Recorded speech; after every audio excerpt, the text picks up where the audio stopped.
The fog rolled into Raven's Hollow just after sunset. It crept in slowly at first, a wispy tendril of white against the dying light. Soon the whole town was engulfed. The fog was thick and heavy, like a suffocating blanket. It clung to everything, making the familiar seem strange. The air grew cold and damp, sending chills down the spines of those who dared to venture out. The fog seemed to muffle all sound.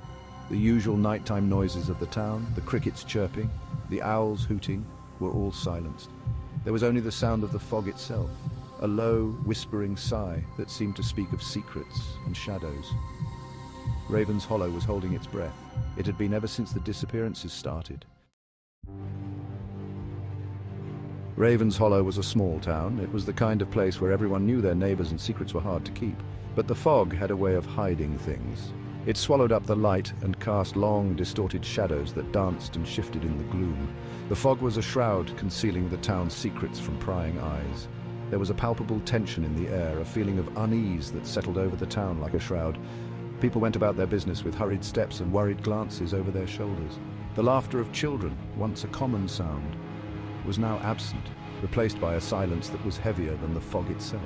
The townsfolk had lived with the fog for generations, but this time it felt different. This time it felt menacing. Fear had become a constant companion in Raven's Hollow. The fog, once a natural phenomenon, was now a source of dread. It was as if the fog itself carried the fear, seeping into the very walls of the houses, into the hearts of the people. The disappearances had begun a month ago, 3 residents vanishing without a trace. The first was Old Man Hemlock, who lived alone at the edge of town. He was last seen tending his garden, his weathered face etched with worry as he gazed at the encroaching fog. Then it was Sarah, the baker's daughter, known for her cheerful disposition and infectious laughter. She disappeared on her way home from the market, her basket of unsold bread found overturned on the fog-choked path. The last to vanish was young Thomas, a farmhand who dared to venture out one foggy evening to visit his sweetheart in the next town. His horse returned alone, its reins trailing in the mud, its eyes wide with a terror it could not articulate.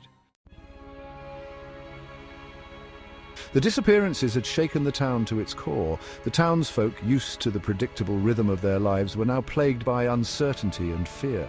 The fog was their constant enemy, a silent, insidious threat that could swallow a person whole. The rumors began, whispered in hushed tones behind cupped hands. Some blamed the fog itself, claiming it had become sentient, hungry for human souls. Others spoke of an old legend, a tale whispered from generation to generation, of a malevolent spirit that resided in the abandoned mansion on the hill overlooking the town. The mansion, known as Blackwood Manor, was a looming Gothic structure, its silhouette a jagged scar against the fog-laden sky. It had stood empty for decades, its windows like vacant eyes staring down at the town below. The mansion, they said, was cursed. Section 5. The Journalist. News of the disappearances and the growing unease in Raven's Hollow reached the bustling city, finding its way to the desk of Maya, a young journalist hungry for a story. Maya, known for her sharp intellect and relentless pursuit of the truth, saw an opportunity to make a name for herself. She packed her bags, a notebook filled with unanswered questions, and boarded the next train to Raven's Hollow, eager to unravel the mystery that shrouded the fog-choked town. Upon arriving in Raven's Hollow, Maya was greeted by a silence that was both deafening and unsettling. The air was thick with tension, the fog a palpable presence that pressed in on her from all sides. She could feel the weight of the town's fear, a tangible entity that sent shivers down her spine. Determined, Maya set out to investigate, her every step leading her closer to the heart of the mystery, to the looming shadow of Blackwood Manor. Section 6. Journey into the Fog. The old innkeeper, his face etched with worry lines, advised Maya against venturing out to Blackwood Manor, especially not in this fog. The manor, it has a way of claiming folks, especially those who pry. But Maya, her journalistic instincts overriding her fear, refused to be deterred. Armed with a flashlight, she set out towards the outskirts of town, toward the menacing silhouette of Blackwood Manor that loomed through the fog. The fog was her constant companion, swirling around her legs, obscuring her vision. As she walked, Maya couldn't shake the feeling that she was being watched, her every move scrutinized by unseen eyes. As the fog thickens, our journey takes a darker turn. The shadows whisper secrets, and every step feels like a step closer to the unknown.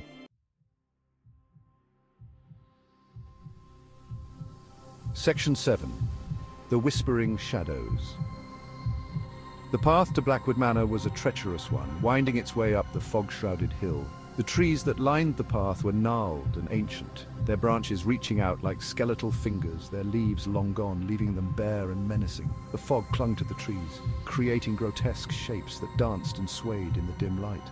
Maya shivered, pulling her coat tighter around her, her breath forming white puffs in the cold air. As she climbed higher, the fog seemed to grow thicker, if that were possible. It was almost as if the hill were pulling the fog in, gathering it around itself like a shroud. The silence was now absolute.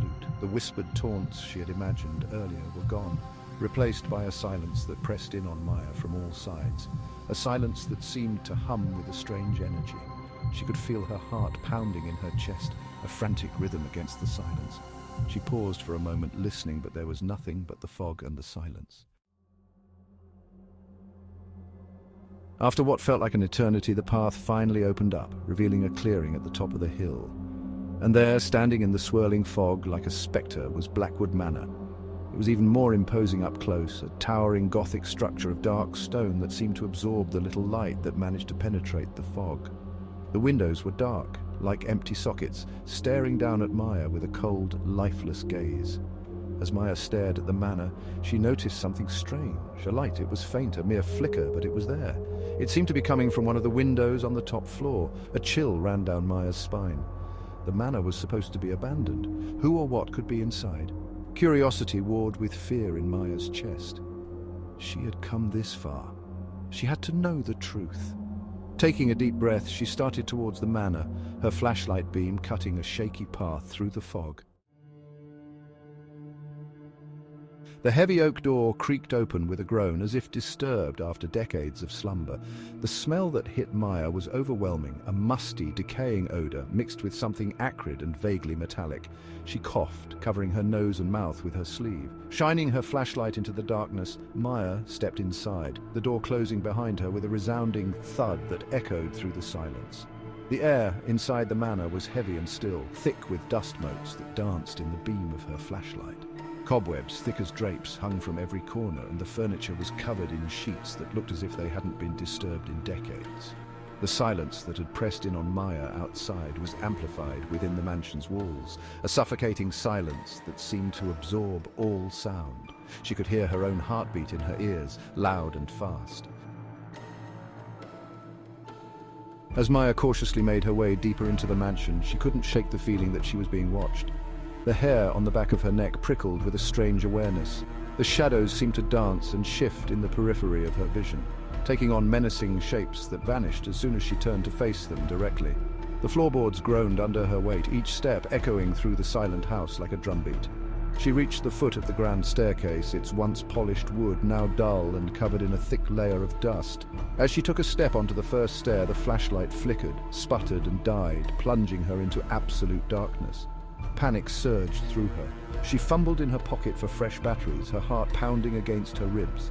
Then she heard it. Footsteps. Slow, heavy footsteps coming from the top of the stairs. Someone or something was coming down.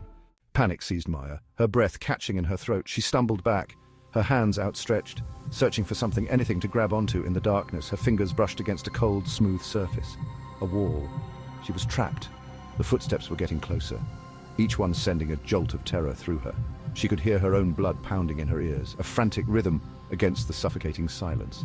Then a voice, a whisper, raspy and chilling, seeming to come from the very walls themselves. It spoke her name, Maya. Turning, she fled back the way she came, her heart pounding in her chest. She didn't dare look back. Bursting out of the mansion and back into the fog, she didn't stop running until she reached the outskirts of town. As she looked back, she could have sworn she saw a figure silhouetted in the window. Turning, she fled, leaving the mansion and its secrets behind.